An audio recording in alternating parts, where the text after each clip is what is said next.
Hey, what's up? I'm Ryan Templeton, also known as Ryno. I live in Orange County, California. I've been painting for about 35, 40 years now. I started out using airbrush right out of high school. A friend of mine, his dad, started an airbrush company, which I was the first employee. From there, I played with the airbrush and sold the product at the same time, started doing t-shirts. T-shirts from there went to wall murals to faux finishing, the automotive industry. From there, 96 episodes of TV, and now I'm here teaching classes at our supply warehouse. Most of the medium I work with is solvent-based paints. I'm an automotive painter, so solvent-based paints is the best way to achieve the stuff that I'm working on for those things. So I guess it just depends on what I'm painting on, but most of it is solvent-based paints. The way you usually start a custom paint job is starting. That's the hardest part about anything that you do with any project is getting started. Finding the references, finding the what you're painting on, what the actual subject matter is going to be, and then finding the way to plan it out, the right attack, the right colors, the right way to achieve the end result by starting off with a good plan. Latest project I worked on had to have been Call of Duty's old Tessie from the video game. I got to recreate the car in the video game in real life. So that was really cool for West Coast Customs.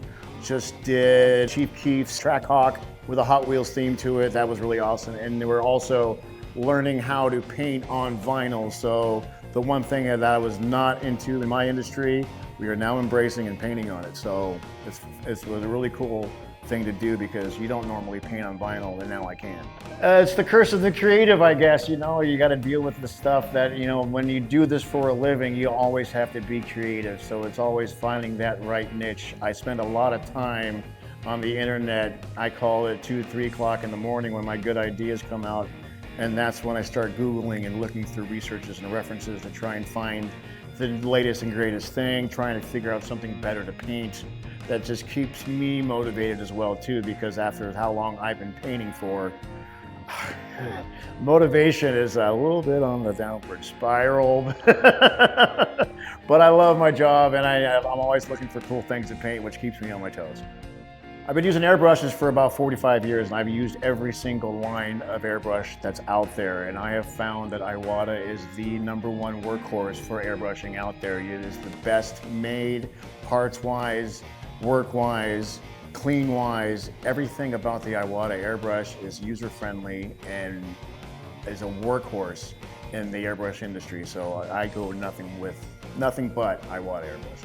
Oh, I love teaching. Teaching's awesome because you get to see kids like this and adults that come in and have never done it in their life, scared about what they're gonna attempt, and then they actually attempt it by the end of the class, and you can see the aha moment, the light bulb that goes off in their head, and they're just like, this is cool.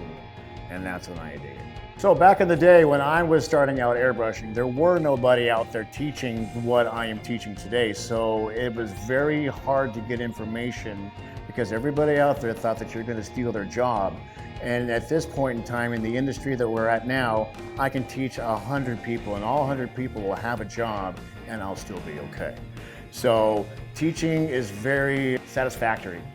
And seeing the look in people's eyes and seeing something that they think that's super hard to use become their best friend tool to use when they're painting. So I love teaching, it's awesome.